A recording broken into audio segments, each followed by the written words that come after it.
Hey guys, what's going on? It's Sorrowful here, and welcome to another Maple Weekly News, where we talk about the latest changes and events coming to both the global and Korean MapleStory servers.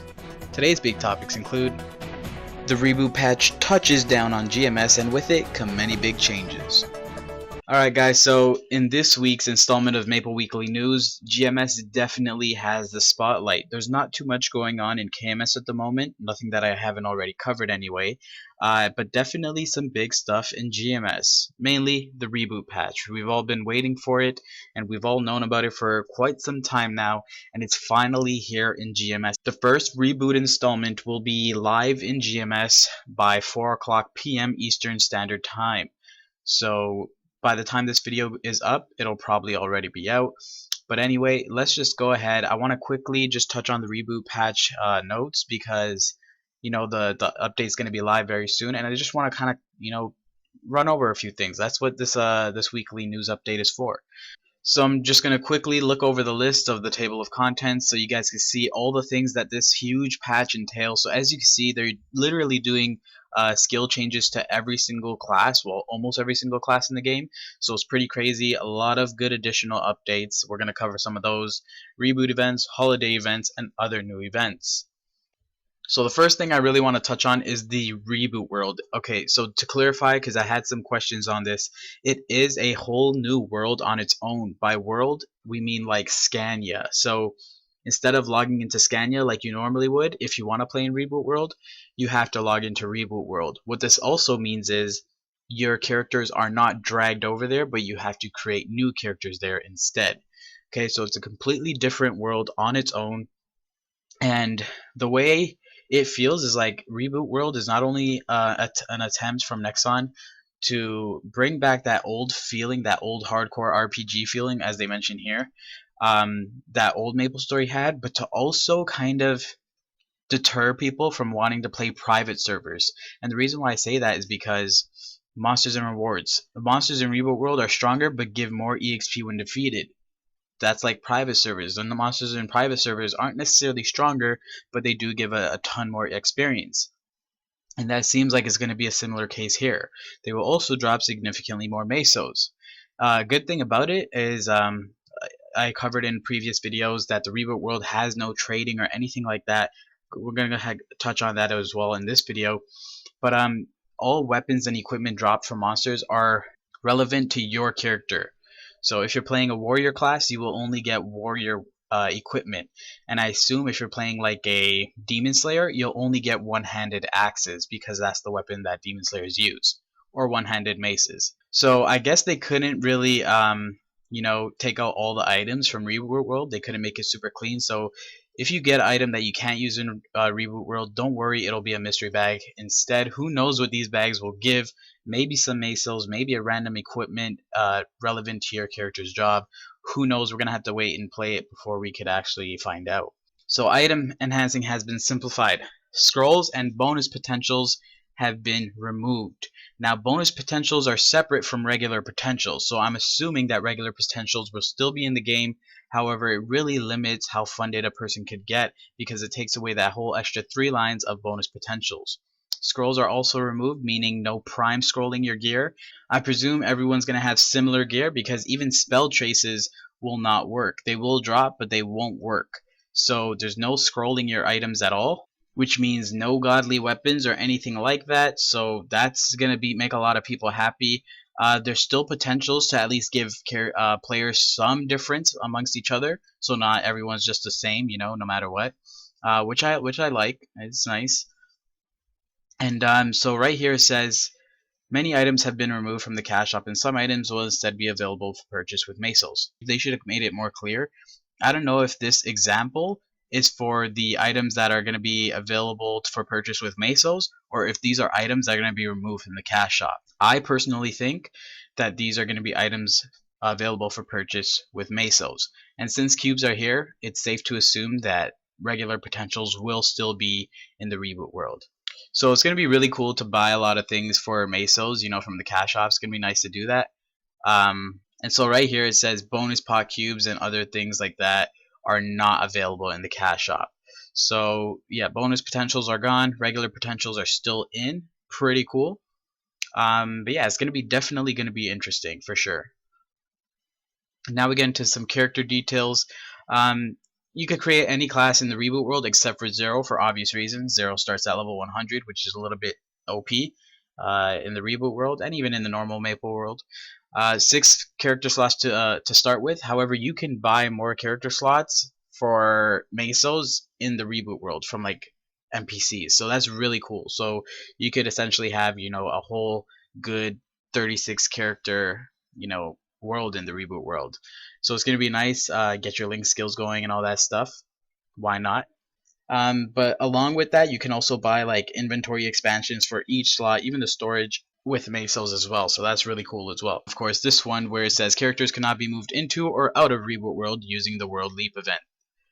So yeah, don't try and bring your level 220 Bowmaster into Reboot World when the next time that event comes around. So next up, I wanted to take a quick look at some of the additional updates. I just wanted to spend a little bit more time on the reboot patch, the reboot world itself, because I just wanted to clarify a couple things. Read it for you guys in case you guys are too lazy to read it.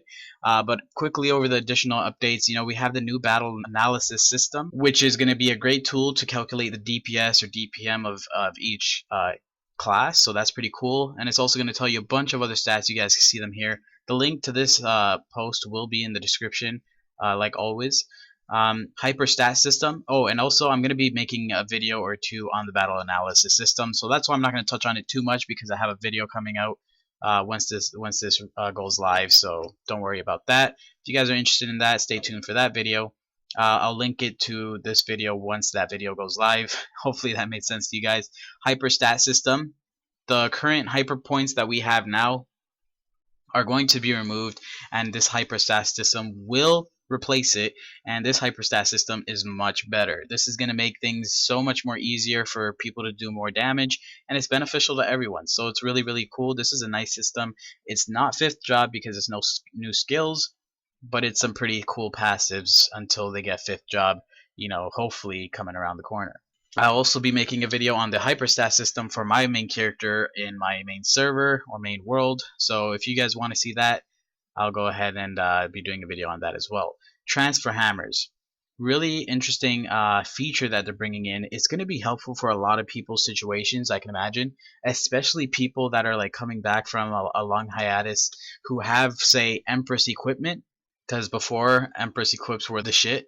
So if they have Empress equips, they'll now be able to transfer those equips into Fafnir or Rudibus equips, right? So that's going to be really, really helpful for them, and they're going to get to retain most of their current equipment's potentials and stuff like that, transfer it over into a newer, higher, better, stronger equipment set. So it's really cool.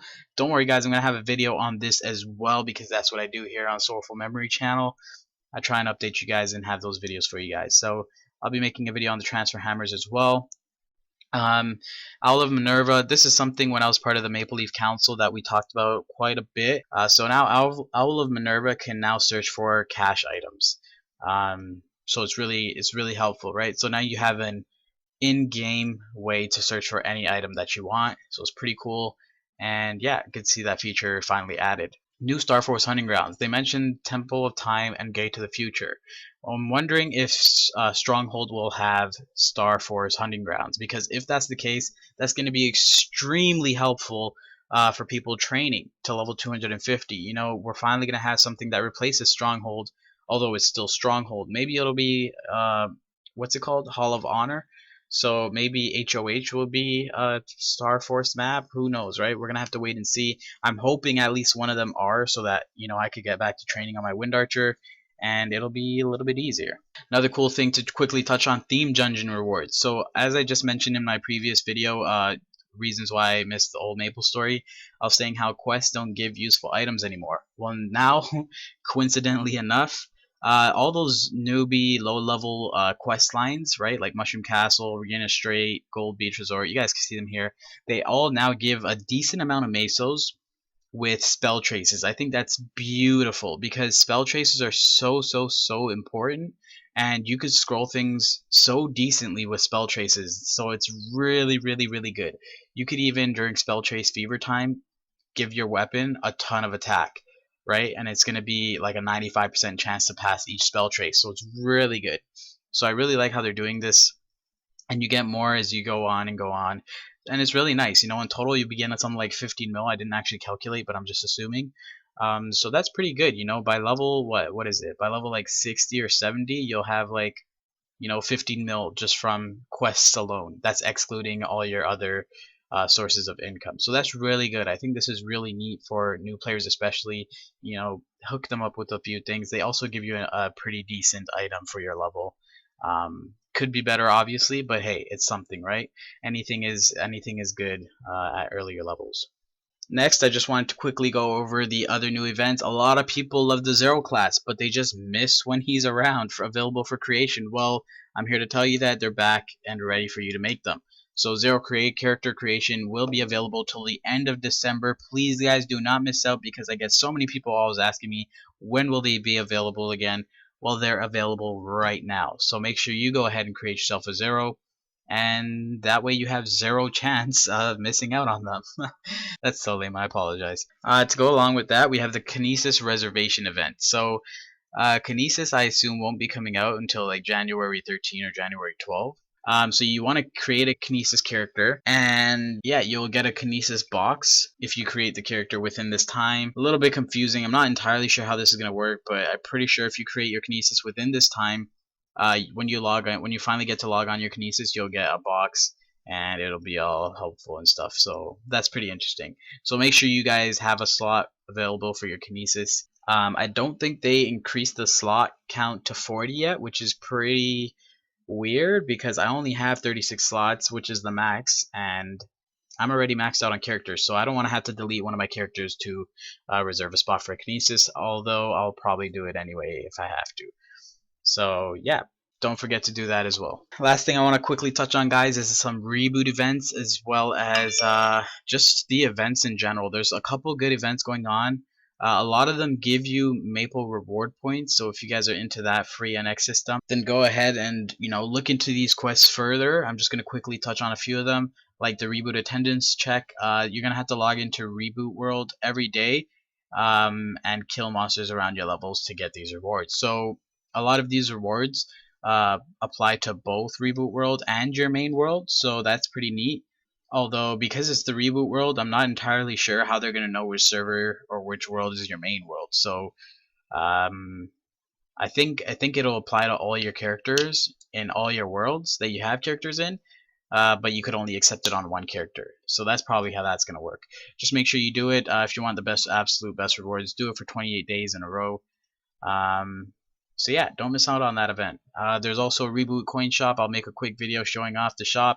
A lot of the details are here as well. And then the holiday events is what I was talking about. They give a lot of Maple reward points for a lot of them, and there's also some pretty good stuff. So another thing that they're giving out like crazy is slot expansions, and it's really crazy. Like for every quest you do, there's going to be a different slot expansion that you get, and then you can do it daily for another reward, right? So make sure you guys look into this stuff, because especially if you're newer to Maple, these things could really help you out and save you money essentially. So definitely look into these quests. I'll just quickly go over them or like scroll through them. Really helpful stuff. I know I'm going to be doing them all like for at least one time to get the inventory slot expansions. But if I were you and I'm a new player, even if you're not a new player, go ahead and do it daily. Get the daily reward as well. I know a lot of people are going to be asking, how did he get that Christmas Lights damage skin? Well, look, it's right here. Collect Christmas items from monsters around the Maple world. Boom, you get yourself a nice damage skin. Alright guys, so make sure you look over the events, because a lot of the time they're really helpful and they have a lot of useful stuff in them. So make sure you guys take advantage of these and be prepared.